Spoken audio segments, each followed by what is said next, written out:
देश की नई शिक्षा नीति को कैबिनेट की मंजूरी मिल गई है।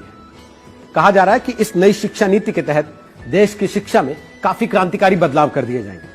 वैसे केवल शिक्षा नीति ही नहीं बदली है, बल्कि मानव संसाधन विकास मंत्रालय कहा जाने वाला मंत्रालय भी अब नाम बदलकर शिक्षा मंत्रालय कर दिया गया है। लेकिन क्या आपको पता है कि इसके पहले साल 1986 में, यानी कि अब से 34 साल पहले देश में शिक्षा नीति लागू की गई थी। इसके बाद आया साल 1992, यानी उसके ठीक 6 साल के बाद इसमें कुछ छोटे मोटे बदलाव किए गए, कॉस्मेटिक चेंजेस। लेकिन मोटा मोटी अगर समझें तो 34 साल लग गए देश में नई शिक्षा नीति को आते आते। इसरो के पूर्व प्रमुख के कस्तूरी रंगन की अध्यक्षता वाली कमेटी के कई सारे विशेषज्ञों ने मिलकर इस नई शिक्षा नीति का मसौदा तैयार किया।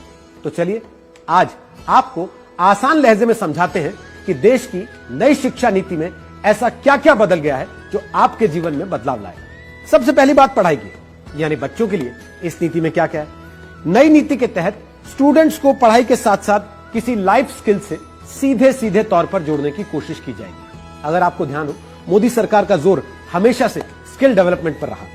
अब स्कूली शिक्षा, उच्च शिक्षा के साथ साथ कृषि शिक्षा, कानूनी शिक्षा, चिकित्सा शिक्षा और तकनीकी शिक्षा जैसी व्यावसायिक शिक्षाओं को भी इसके दायरे में लाया गया।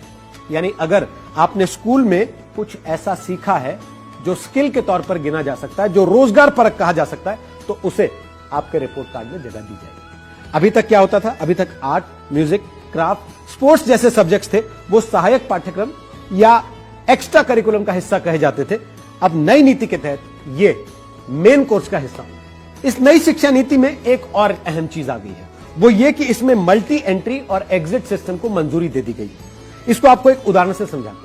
मसलन आप इंजीनियरिंग कर रहे हैं और किसी भी वजह से, जैसे शादी, बीमारी, पैसों की तंगी, घर में कोई आफत आ जाने की वजह से आपकी इंजीनियरिंग अगर बीच में छूट जाती है, तो पुरानी शिक्षा नीति के तहत आपको उसका कोई लाभ नहीं होता था। लेकिन अब नई शिक्षा नीति के तहत अगर आपने 1 साल की पढ़ाई पूरी की है तो आप सर्टिफिकेट, 2 साल की पढ़ाई पूरी की है तो डिप्लोमा, और 3 से 4 साल की पढ़ाई पूरी की है तो आप डिग्री के हकदार हो सकेंगे। लेकिन इस नई शिक्षा नीति के तहत सबसे ज्यादा जिस बदलाव पर चर्चा हो रही है वो है शिक्षा का 10+2 स्ट्रक्चर। अब उसकी जगह नया आ जाएगा 5+3+3+4 का स्ट्रक्चर। अब आप पूछेंगे कि ये क्या है? सुनने में तो बड़ा टेक्निकल लगता है, लेकिन सुनने में जितना टेक्निकल लगता है, समझने में ये उतना ही आसान है। 10+2 तो आप समझ ही गए होंगे कि पहले कक्षा 1 से कक्षा 10 तक, फिर जमा 1 और जमा 2। लेकिन अब इस पूरी व्यवस्था को 4 हिस्सों में बांटने की तैयारी कर ली गई है। पहला भाग 5, यानी कि पहले 5 साल में प्री प्राइमरी स्कूल के 3 साल और कक्षा 1 और कक्षा 2 को मिलाकर एक फाउंडेशन स्टेज बना दी गई है, जिसमें पहली और दूसरी क्लास में भाषा और गणित पर काम करने पर जोर देने की बात की गई। नई शिक्षा नीति में 5वीं क्लास तक मातृभाषा, स्थानीय या फिर क्षेत्रीय भाषा में पढ़ाई का माध्यम रखने की बात कही गई है। दूसरा भाग 3, यानी 3 को क्लास 3 से 5 की तैयारी के चरण में विभाजित किया गया है। इसके साथ ही 4वीं और 5वीं क्लास के बच्चों के लेखन कौशल, मतलब राइटिंग स्किल्स पर ध्यान देने की भी बात कही गई। तीसरा भाग फिर से 3, अगले 3 को मध्य चरण यानी क्लास 6 से क्लास 8 तक बांटा गया है। इसमें 6ठी क्लास से वोकेशनल कोर्सेज शुरू करने की बात है। इसके लिए इच्छुक छात्रों को 6ठी क्लास के बाद से ही इंटर्नशिप भी करवाई जाएगी। और फिर चौथे भाग में कक्षा 9 से 12 को विभाजित किया गया है। इसके अलावा कुछ और ऐसी बातें हैं जो इस नई शिक्षा नीति के बारे में आपको जान लेनी चाहिए।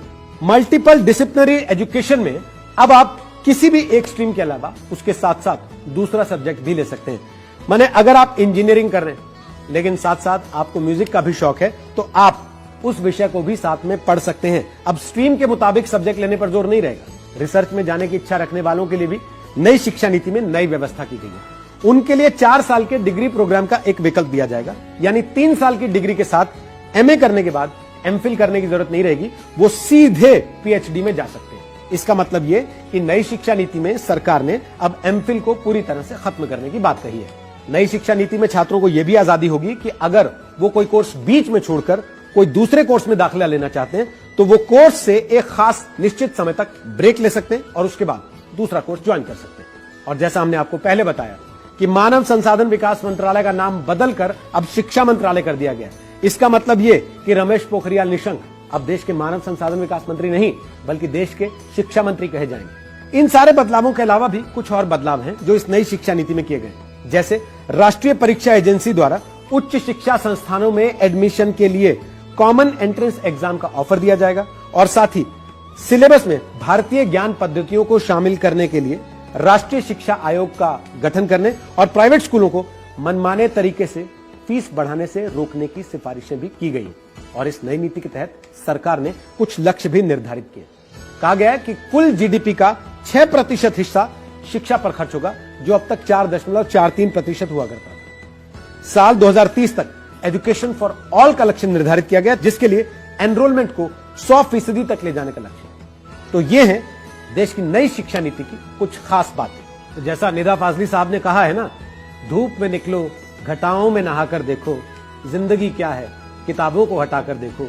लब्बोलू अब यह है कि सरकार अब किताबों के साथ साथ शिक्षा नीति में जिंदगी का फलसफा पढ़ाने की भी तैयारी कर रही है।